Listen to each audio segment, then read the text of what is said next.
Hello friends, welcome to my YouTube channel Deepak learn life में आपका स्वागत है। तो आज का जो मेरा वीडियो है वो सीटेट से रिलेटेड है। और सीटेट में जो गद्यांश पद्यांश पूछे जाते हैं 15 नंबर के, तो आज हम आपको सॉल्व करना बताएंगे किस तरीके से आप इसको सॉल्व कर सकते हो। तो आपको सॉल्व करने से पहले आपको कम से कम दो पॉइंट्स आपको बहुत अच्छे से आने चाहिए। पहला, अगर आप जब सॉल्व कर रहे हो तो आपको जो गद्यांश पढ़ रहे हो या पद्यांश पढ़ रहे हो, यानी कि जो पैराग्राफ पढ़ रहे हो उसका आपको भाव समझ में आना चाहिए, पहला पॉइंट। और ये भाव तभी आप समझ पाओगे जब आपने कई पैराग्राफ या कई गद्यांश पद्यांश की प्रैक्टिस की होगी। जब आप उसके भाव या थॉट को समझ लोगे तो लगभग 80% पैराग्राफ आप वहीं सॉल्व कर देते हो। ज़्यादा से ज़्यादातर क्या होता है कि हमें उसका भाव या उसका थॉट समझ में नहीं आता है, जिसकी वजह से हम उसे कई बार पैराग्राफ को पढ़ते हैं, जिसकी वजह से क्या होता है, हमारे जो प्रश्न हैं, कई सारे प्रश्न हमारे छूट जाते हैं। वो उनके मेन रीज़न उनका यही है कि हम गद्यांश को बार बार पढ़ते हैं, तब जाकर उनके प्रश्न को सॉल्व करते हैं। तो इसके लिए आपको पहले से प्रैक्टिस करना बहुत ज़रूरी है। कम से कम 10 या कम से कम 20-25 आपको ये पैराग्राफ सॉल्व करके जाने हैं। तो इससे क्या होगा, जैसे आप प्रश्न में एग्ज़ाम हॉल में बैठोगे, आपको एक बार में पढ़ के ही आपको समझ में आ जाएगा कि ये जो पैराग्राफ है कहना क्या चाहता है, इसका भाव क्या है। तो शुरुआत करते हैं। तो इसमें कह रहा क्या है कि निम्नलिखित गद्यांश को पढ़कर, यानी कि जो गद्यांश दिया है उससे पढ़कर पूछे गए प्रश्नों के सही और सर्वाधिक उपयुक्त विकल्प का चयन करें। यानी कि जो विकल्प दिए गए इसमें से पढ़ के उनके आंसर देने हैं। तो हम बात करेंगे इसको, पहले पैराग्राफ हम पढ़ लेते हैं एक बार। क्या कह रहा है पैराग्राफ? जो कह रहा है, आंतरिक और बाह्य दोनों रूपों में स्वच्छता और निर्मलता एक बुनियादी आवश्यकता है। मन के शुद्ध और सात्विक विचार आंतरिक स्वच्छता के आयाम हैं। बाह्य स्वच्छता के अंतर्गत स्वास्थ्य, शिक्षा, पर्यावरण, अच्छी सामाजिक और आर्थिक स्थिति का समावेश होता है। और उसके बाद क्या कह रहा है कि बाह्य स्वच्छता का मूल आधार, यानी कि मूल आधार क्या है, आंतरिक स्वच्छता है। मन की स्वच्छता मानव व्यवहार को दर्शाती है। यानी कि जो मन की स्वच्छता होती है वो क्या होती है, मानव के व्यवहार को दर्शाती है। अब हम आगे पढ़ेंगे। दर्शाती है सत्य, शुद्धता, शांति, प्रेम और सम्मान जैसे आत्मा के जन्मजात गुणों का उल्लंघन प्राकृतिक विधि विधान और व्यवस्था का उल्लंघन है। तो हमने एक बार पढ़ लिया। अब पढ़ने के बाद में अब हम बात करेंगे। आपको एक पेंसिल ले जानी है। पेंसिल ले जाने के बाद में आपको क्या करना, उसमें नीचे अंडरलाइन करते चलना। अंडरलाइन करते चले हुए तो आपको प्रश्न पढ़ने के बाद ज़्यादा पैराग्राफ में भटकना नहीं पड़ेगा। तो इसमें अब हम अंडरलाइन करते हैं। तो अंडरलाइन करने का सबसे बढ़िया तरीका यही है, पहले आपको पहला जो आपको लाइन है, हेडिंग है, पूरा पढ़ लो अच्छे से। क्या कह रहा है, आंतरिक और बाह्य दोनों रूपों में स्वच्छता और निर्मलता एक बुनियादी आवश्यकता है। स्वच्छता और निर्मलता क्या है, एक बुनियादी आवश्यकता है। यानी कि इंसान की ज़िंदगी में अगर मन उसका साफ है, यानी कि अगर मन उसका साथ आंतरिक और बाह्य दोनों अगर उसके रूपों में स्वच्छता और निर्मलता है तो इंसान की एक बुनियादी आवश्यकता है। और बुनियादी आवश्यकता इसलिए बोला गया है क्योंकि इंसान जब पैदा होता है तो उसका स्टार्टिंग में क्या होता है, जो उसके अंदर किसी भी तरीके से छल कपट नहीं होता है, किसी के प्रति हीन भावना नहीं होती है, किसी के प्रति द्वेष नहीं होता है, ना गलत बोलता है, ना किसी को गाली देता है। इसलिए ये बोला गया कि इंसान की बुनियादी आवश्यकता है। जब इंसान पैदा हुआ था ना, तो उसकी मेन आवश्यकता यही थी कि वो स्वच्छ तरीके से रहे। लेकिन जब बड़ा होता है तो उसके अंदर कई सारी प्रवृत्ति आ जाती है। दूसरा क्या कह रहा है, मन के शुद्ध और सात्विक विचार आंतरिक स्वच्छता के आयाम है। यहाँ बात की गई मन की, मेन पॉइंट है मन को पकड़ लो। मन पे आपने गोला बना दिया, आपने अंडरलाइन कर ली इस तरीके से।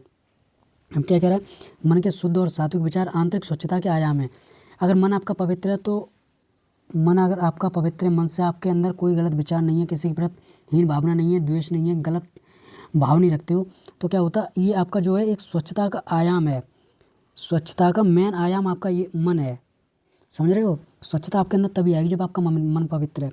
दूसरा क्या कह रहा है, बाह्य स्वच्छता के अंतर्गत, अब यहाँ हेडिंग इस पर करो, बाह्य स्वच्छता।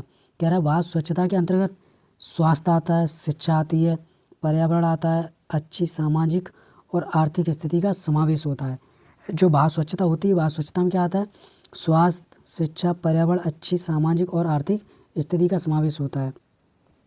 अब यहाँ पढ़ो, बाह्य स्वच्छता का मूल आधार। अब यहाँ आपको हेडिंग करनी है, गोला कर देना, मूल आधार। बाह्य स्वच्छता का मूल आधार क्या होता है, आंतरिक स्वच्छता। आप बाहरी स्वच्छता तभी कर सकते हो, तभी इंसान के सामने पेश कर सकते हो जब आपके अंदर आंतरिक स्वच्छता है। अगर आपके अंदर आंतरिक स्वच्छता ही नहीं है तो आप बाहर लोगों के सामने अपना जो व्यवहार प्रकट करेंगे वो दूर से पता पड़ जाएगा कि आपके अंदर कितनी गंदी भावनाएं आपके अंदर भरी पड़ी हैं। तो आपको क्या करना है, आपका जो बाह्य स्वच्छता है उसका मूल आधार क्या है? आंतरिक स्वच्छता है आपकी। मन की स्वच्छता मानव व्यवहार को दर्शाती है। आपके जो मन का जो स्वच्छता होती है ना, वही आपके व्यवहार को दर्शाती है। अगर आपका मन अच्छा है, पवित्र है, तो जब लोगों से आप बात करोगे तो जो आपका व्यवहार लोगों के सामने प्रकट होगा, लोग आपको समझेंगे हाँ यार बहुत अच्छा इंसान है और बहुत अच्छे विचार रखता है। तो आपका क्या हुआ? अगर मन स्वच्छ था तभी तो आपने अपना अच्छा व्यवहार बनाया। तो इसी का क्या है? मूल आधार है। बाह्य स्वच्छता जो है मूल आधार है आंतरिक स्वच्छता की। मन की स्वच्छता मानव व्यवहार को दर्शाती है। अब हम बात करेंगे सत्य, शुद्धता, शांति, प्रेम और सम्मान जैसे आत्मा के जन्मजात गुणों का उल्लंघन प्राकृतिक विधि विधान और व्यवस्था का उल्लंघन है। यानी कि कहना क्या चाहता है कि जो सत्य, शुद्धता, शांति, प्रेम और सम्मान जैसे आत्मा के जन्मजात गुणों का उल्लंघन जो है प्राकृतिक विधि विधान और व्यवस्था का उल्लंघन है। इसका मतलब है कि वो ये कह रहा है कि इंसान जब पैदा होता है तो उसके अंदर उसका मन बहुत पवित्र होता है, उसे किसी चीज़ से मतलब नहीं होता है, उसे ये पता भी नहीं होता कि क्या गलत है क्या सही है, सब बाद में सीखता है। तो जिस तरीके से हम आए थे उसी तरीके से अगर हम स्टार्टिंग से रहें तो हमारे अंदर किसी के प्रति हीन भावना, किसी के प्रति द्वेष, किसी के प्रति नफरत, किसी के प्रति मतलब कुछ नहीं होगा, लेकिन हम यहाँ से सीख लेते हैं। तो इसलिए सबसे पहला हमारा मकसद होता है कि हम अपने मन को जिस तरीके से हमने जन्म लिया था वैसे ही हम अपने मन को रखें पवित्र। अब हम प्रश्न को सॉल्व करते हैं। तो पहला क्या है? आंतरिक स्वच्छता से संबंधित नहीं है। अब यहाँ पे लोग मतलब कन्फ्यूज हो जाते हैं। अब तो सीटेट ने इस पे ऐसे हेडिंग करके आता है, मतलब अंडरलाइन होके आता है, सीटेट नहीं पे कर देता है पहले से। तो यहाँ क्या लगे? आंतरिक स्वच्छता से संबंधित नहीं है। तो अब इसमें आपको ये देखना है कि आंतरिक स्वच्छता से क्या संबंधित नहीं है। तो आंतरिक स्वच्छता में आपका क्या है? आपका निर्मल विचार होना चाहिए, ये आपको पता है आंतरिक स्वच्छता में आएगा। शांति भी आंतरिक स्वच्छता में आएगी और प्रेम भी मतलब आंतरिक स्वच्छता में आएगा। लेकिन शिक्षा जो है ये बाह्य स्वच्छता है, आंतरिक स्वच्छता नहीं है। आपको यहाँ पैराग्राफ में भी देखने को मिलेगा कि यहाँ बोला गया था बाह्य स्वच्छता। यहाँ आपको बाह्य स्वच्छता के अंतर्गत स्वास्थ्य और शिक्षा, यहाँ शिक्षा की बात की गई है। तो उसने यहाँ से मतलब दूसरे पॉइंट से उठा लिया, यानी कि दूसरे पैराग्राफ से उसने इस प्रश्न को पूछा और दूसरे पैराग्राफ से। तो उसने क्या पूछा कि आंतरिक स्वच्छता से संबंधित नहीं है। तो आंतरिक स्वच्छता से क्या संबंधित नहीं है? शिक्षा। तो इस तरीके से आपने एक बार में अच्छे से अगर पढ़ा तो आप तुरंत उसका आंसर कर दोगे। अब दूसरे प्रश्न पे आते हैं। दूसरे प्रश्न में बोला गया बुनियादी आवश्यकता है। हमने आपको बोला था पैराग्राफ में बुनियादी आवश्यकता क्या है, आपको लिखा है कि बुनियादी आवश्यकता क्या है। तो बुनियादी आवश्यकता आपको यहाँ पैराग्राफ में आपको दिखाई देगा।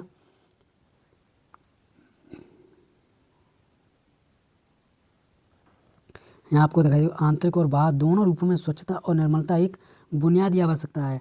यानी कि अब दूसरा जो प्रश्न है उसने पहले पैराग्राफ से उठाया, उसने क्या किया? आंतरिक और बाह्य दोनों रूपों में स्वच्छता, यहाँ स्वच्छता और निर्मलता दोनों की बात की गई है। स्वच्छता और निर्मलता एक बुनियादी आवश्यकता है। तो दूसरे प्रश्न में क्या पूछा गया है कि स्वच्छता की बुनियादी आवश्यकता क्या है? यहाँ पूछा है बुनियादी आवश्यकता क्या है। तो बुनियादी आवश्यकता में जो पूछा गया है तो वो क्या पूछा गया है? आप इस तरीके से इसको एलिमिनेट कर सकते हैं, बाहरी स्वच्छता और निर्मलता। यहाँ सिर्फ बाहरी की बात की जा रही है तो इस वजह से ये गलत हो जा रहा है। फिर पूछा जा रहा है भीतरी स्वच्छता और निर्मलता, यहाँ केवल भीतरी की बात की जा रही है इसलिए ये भी गलत हो गया। अब यहाँ कह रहा है बाहरी और भीतरी स्वच्छता और शुद्ध विचार, बाहरी और भीतरी स्वच्छता और शुद्ध विचार। तो यहाँ पर बात शुद्ध विचार की कहीं नहीं हुई है, शुद्ध विचार की बात नहीं की कहीं भी की गई है पैराग्राफ में, तो इसलिए ये गलत हो जाता है। अब आते हैं सी पॉइंट पे। तो यहाँ कह रहा है बाहरी और भीतरी स्वच्छता और निर्मलता, यहाँ स्वच्छता और निर्मलता ये बात कही गई थी, तो इसका मतलब ये कि सी ऑप्शन सही है। अब पैराग्राफ में देख लो एक बार फिर से, यहाँ क्या बोला गया? आंतरिक और बाह्य दोनों रूपों में स्वच्छता और निर्मलता की बात की गई थी, शुद्ध विचार की नहीं बात की गई थी, यहाँ बात की गई थी स्वच्छता और निर्मलता की। तो इस तरीके से आपका ये दूसरा प्रश्न सॉल्व हो जाता है। अब हम तीसरे प्रश्न की बात करेंगे। तो तीसरे प्रश्न में कह रहा है कि बाह्य स्वच्छता का मूल आधार आंतरिक स्वच्छता है, वाक्य का आशय क्या है? यहाँ जो कह रहा है वो ये कह रहा है कि बाह्य स्वच्छता का मूल आधार आंतरिक स्वच्छता है, वाक्य का आशय क्या है? तो वाक्य का जो आशय है इसमें आपको बताना क्या है। तो इसमें पहला हम ऑप्शन पढ़ते हैं, ये वाला ए, बाहरी और भीतरी स्वच्छता दोनों आवश्यक हैं, बाहरी और भीतरी स्वच्छता दोनों आवश्यक हैं। ठीक है, हमें ये भी लग रहा है सही बात है, तो हम इसको अभी छोड़ देते हैं। फिर इसके कह रहा है भीतरी स्वच्छता और बाहरी स्वच्छता आधारित है, भीतरी स्वच्छता पर बाहरी स्वच्छता क्या है? आधारित है। ठीक है, ये भी लग रहा है ठीक। अब तीसरा पढ़ लें, बाहरी स्वच्छता पर ही भीतरी स्वच्छता आधारित है। यहाँ तो गलत है, यहाँ ये बात कहीं नहीं गई है। यहाँ भीतरी स्वच्छता पर बाहरी स्वच्छता आधारित है, ना कि बाहरी स्वच्छता पर भीतरी स्वच्छता, ये आपको गलत हो गया। अब दूसरा कह रहा है बाहरी और भीतरी स्वच्छता एक दूसरे से स्वतंत्र हैं। एक दूसरे से स्वतंत्र नहीं भाई, एक दूसरे से संबंधित हैं, इसलिए दोनों गलत हो जाते हैं। अब पहला और दूसरे में डाउट बचता है, तो पहला ऑप्शन क्या है, बाहरी और भीतरी स्वच्छता दोनों आवश्यक हैं, सही बात है। लेकिन यहाँ एक बात दूसरे में की गई है कि भीतरी स्वच्छता पर, ये बात बिल्कुल सही है कि जो आपके अंदर मानसिक जो स्वच्छता है उस पर बाहरी स्वच्छता आधारित है, ये बात बिल्कुल सही है। तो ये वाला सही हो जाता है, इससे ज़्यादा सही हो रहा है, ए ऑप्शन से ज़्यादा ये वाला सही हो रहा है, इसलिए ये वाला ऑप्शन आपका सही है, ये वाला गलत हो जाएगा फिर पहला वाला। अब आपको यहाँ देखने को मिलेगा कि उसने जो प्रश्न तीसरा दिया उसके प्रश्न में ही आंसर दे दिया, अगर आप समझने वाले हो। आपको यहाँ दिखाई दे रहा हो ये क्या कह रहा है, दोबारा से पढ़ लो। ये क्या कह रहा है, बाह्य स्वच्छता का मूल आधार क्या है, आंतरिक स्वच्छता है। वही इसमें पूछ रहा है कि भीतरी स्वच्छता पर बाहरी स्वच्छता आधारित है, बिल्कुल सही बात है, इसलिए इसका बी ऑप्शन सही हो जाता है। अब हम बात करेंगे तीसरे की। अब ये तो प्रश्न आपके पैराग्राफ से नहीं है, ये प्रश्न आपके व्याकरण से हैं, ग्रामर से हैं। तो ग्रामर आपकी बेसिक ग्रामर से पूछे जाते हैं, इतना तो सब कोई कर लेता है, आप शुरू से पढ़ रहे हो तो इतना हम जानते हैं, सभी को आता है। अगर आपने बीटीसी बीएड किया है तो ये तो सभी को आना चाहिए, बेसिक अपना ग्रामर तो इतना होना चाहिए। तो इसमें ये कह रहा है कि विधान में एक प्रत्यय लगाने पर शब्द बनेगा। यहाँ जो कह रहा है कि विधान में एक प्रत्यय लगाने से शब्द बनेगा, तो अगर विधान में अगर एक प्रत्यय लगाएंगे तो क्या बनेगा, विधानिक हो जाएगा, नहीं होगा। विधानिक ये भी नहीं होगा, वैधानिक ये हो सकता है, और उसके बाद वैधानिक। अब आपको इन दोनों में से एलिमिनेट करना है। अब आपको अगर आपको अच्छे से मतलब ग्रामर की पकड़ है और सही शब्द का चयन करना आता है तो आप इसमें सही कर ले जाओगे। तो आपको पता है वैधानिक कैसे लिखी जाती है। अब इसमें वैधानिक अगर आपको पता है तो आप अच्छे से लिख लोगे। यहाँ लिख रहा है कि वैधानिक, वैधानिक नहीं होता, यहाँ होता है वैधानिक। अगर विधान में एक प्रत्यय लगाओगे तो वैधानिक बनेगा। यहाँ पे ना नल पे बड़ी की मात्रा है, तो इस वजह से ये गलत हो जाता है। चौथा प्रश्न आपका इस तरीके से हो गया। अब हम बात करेंगे पाँचवें प्रश्न की। इसमें पूछा गया है कि निम्न में से किसमें विशेषण विशेष का संबंध नहीं है, नहीं पूछ रहा है। तो आपको पता होना चाहिए विशेषण विशेष से होता क्या है। विशेषण या विशेष यानी कि जो किसी की विशेषता बताता हो, अच्छा बुरा। आपने कहा एक लड़का, मतलब वो लड़का बहुत बुरा है, तो उसने आपने लगा दिया वो लड़का बहुत बुरा है, यानी कि आपने बहुत बुरा जो बोल दिया, तो क्या है उस लड़के की आपने विशेषता बता दी, विशेषता जो है कि बुरा है। तो वही पूछ रहा है बाह्य स्वच्छता, ये सही है। स्वच्छता का मतलब बता रहा है कि कौन सी स्वच्छता होनी चाहिए, अंदर वाली स्वच्छता या बाहर वाली। तो यहाँ कह रहा है बाह्य स्वच्छता, इसका मतलब ये तो विशेषण विशेष का संबंध है। फिर कह रहा है बुनियादी आवश्यकता, सही बात है। अब इंसान की बुनियादी आवश्यकता कोई ना कोई हो सकती है, तो आवश्यकता किसकी है, मतलब बुनियादी क्या है, आवश्यकता है, तो ये भी सही है, ये भी एक संबंध दर्शा रहा है। फिर कह रहा है जन्मजात गुण, सही बात है, इंसान के अंदर जन्मजात गुण होते हैं, या तो वो गलत हो सकते हैं या फिर बेकार, तो यहाँ भी सही फिट बैठ रहा है। लेकिन यहाँ शिक्षा और पर्यावरण यहाँ नहीं सही बैठ रहा है, तो इसका मतलब है आपका ये ऑप्शन होगा, मतलब नहीं वाला ऑप्शन, ये वाला सी वाला सही होगा। इन सभी का संबंध है, उसने नहीं पूछा, तो नहीं में हमें आंसर देना है सी वाला, ठीक है। 5 प्रश्न सॉल्व हो गए। अब हम बात करेंगे समूह से भिन्न शब्द है। अब इसमें कह रहा है समूह से भिन्न शब्द क्या है, तो आपको पता है, आप पैराग्राफ में भी इसको चीज़ को मतलब वो कर सकते हो। इसमें स्वच्छता की बात हुई है, निर्मलता की बात हुई है और सम्मान की भी बात हुई है, लेकिन स्वच्छ की बात मतलब उसमें स्वच्छता की बात हुई है, ना कि स्वच्छ। तो इसका मतलब ऑप्शन डी हो जाएगा। समूह से भिन्न शब्द है स्वच्छ, निर्मलता, स्वच्छता, सम्मान, ये सब एक समान है, और लेकिन स्वच्छ इन सभी से भिन्न है। अगर देखा भी जाए तो छठवां प्रश्न सॉल्व हो गया। अब 7वें प्रश्न की बात करेंगे, और 7वां प्रश्न जो है हमारा वो क्या कहता है। 7वां प्रश्न आंतरिक स्वच्छता से तात्पर्य है। ये कह रहा है कि आंतरिक स्वच्छता से क्या तात्पर्य है। अब आप देखो इसको प्रश्न को इस तरीके से एलिमेंट करो। मन में कोमल भाव जगाना, कहीं भी कोमल भाव की बात नहीं हुई है। मन के बुरे भावों को दूर करना। फिर सी है मन की कल्पना को उड़ान देना, कहीं भी कल्पना को उड़ान देने की बात नहीं हुई है। मन की समस्त भावनाओं का दमन करना, ना कहीं दमन की बात हुई है पूरे पैराग्राफ में। बात क्या हुई है, मन के बुरे भावों को दूर करना, ये बात सही है। इस पैराग्राफ में आपने जितनी पंक्तियाँ पढ़ी उनमें यही बात है कि अपने मन को स्वच्छ रखो, यानी कि मन के अंदर जो गंदे विचार हैं उनको दूर करो, स्वच्छ भावों को यानी कि स्वच्छता के विचारों को अपनाओ। तो इसका ऑप्शन जो है बी वाला सही हो जाएगा। अब हम बात करेंगे 8 नंबर प्रश्न की। तो इसमें आपको इसमें भी ग्रामर से ही प्रश्न है। इसमें आपसे प्रत्यय पूछा है, बुनियादी में प्रत्यय कौन सा है, तो आपको पता होना चाहिए प्रत्यय होता है जो वाक्य के पीछे आता है, और उपसर्ग होता है वो आगे आता है। तो इसमें पूछा बुनियादी में प्रत्यय है, प्रत्यय कहाँ आता है, पीछे आता है। तो आपको बताना है कि बुनियादी में कौन सा प्रत्यय है, ये ऑप्शन हम आपके लिए छोड़ रहे हैं। 98 नंबर का जो प्रश्न है ये हम आपके लिए छोड़ रहे हैं। इसमें प्रत्यय आपको कमेंट करके बताना है इसमें कौन सा प्रत्यय। अगर आपकी तैयारी अच्छी है और बढ़िया है तो हम आपको समझ लेंगे कि हाँ आपने बहुत अच्छे से मतलब पढ़ रखी है।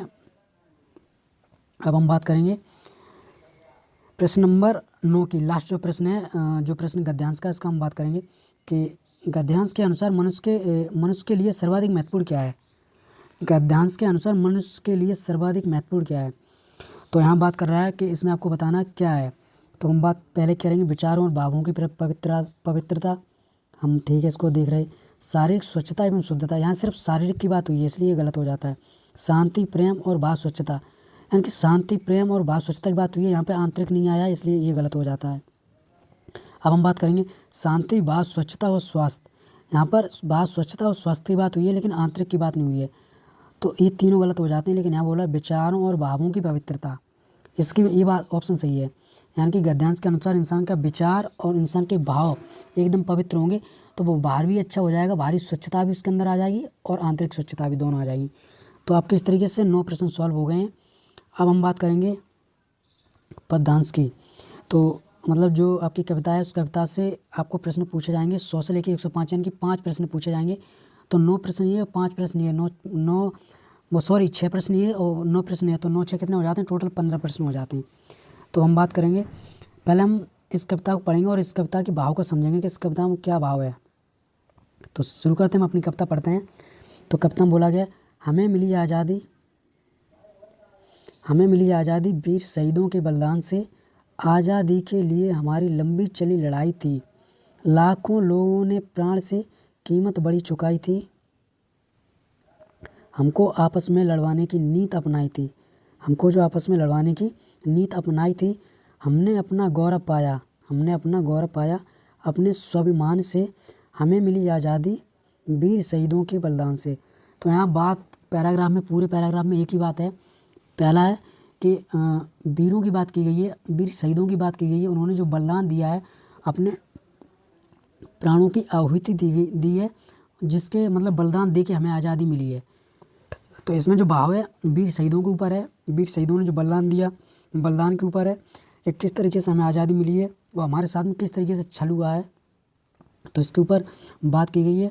तो मेन पॉइंट इसका ये निकलता है कि हमें जो आज़ादी मिली है, किस तरीके से आज़ादी मिली है, आज़ादी जो हमें मिली है वो किस तरीके से मिली है, उसमें किन लोगों की जान गई थी, तो वीर शहीद लोगों की जान गई थी। तो इसके ऊपर पूरा पैराग्राफ है। तो हम इसके प्रश्न को सॉल्व करेंगे। पहला प्रश्न इसका जो है वो ये पहला प्रश्न होने वाला है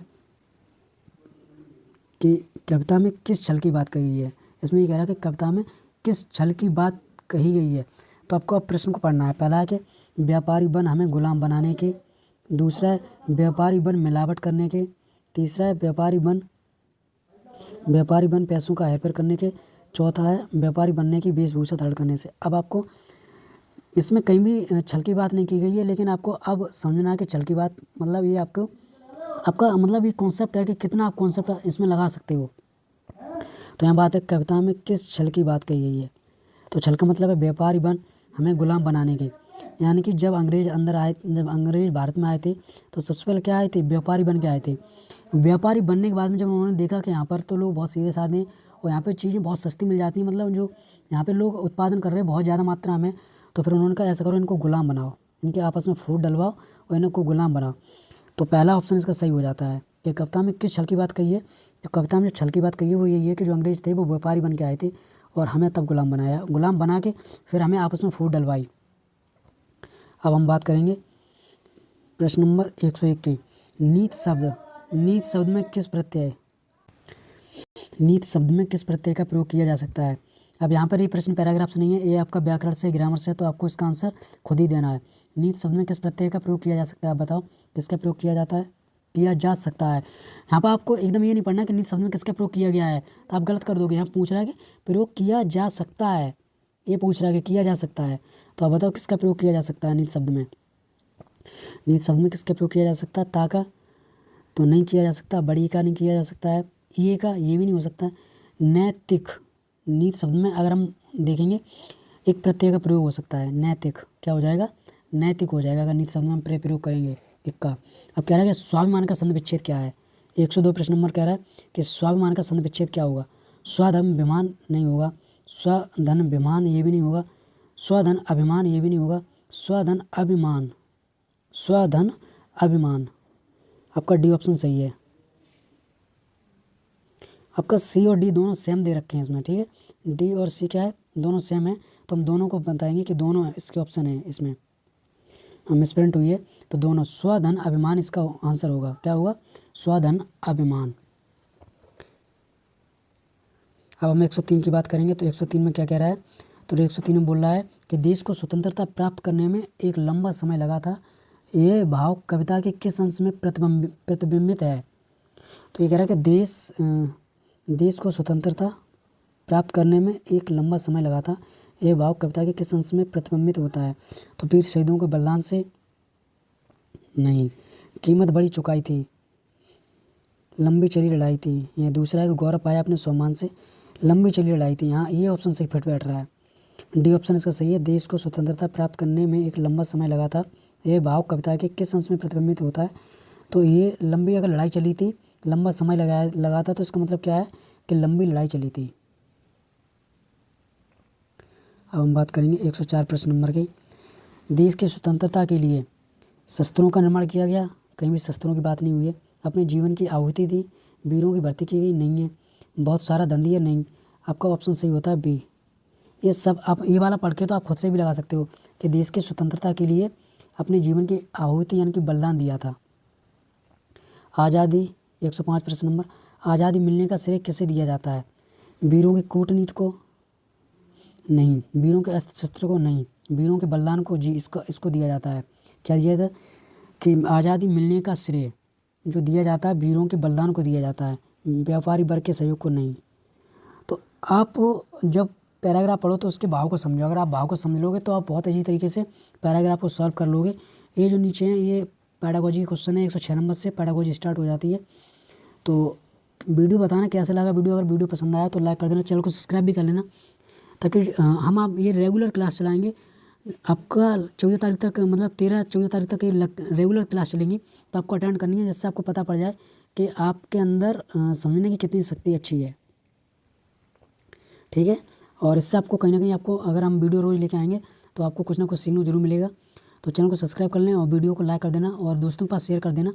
तो thank you so much, wish you all the best.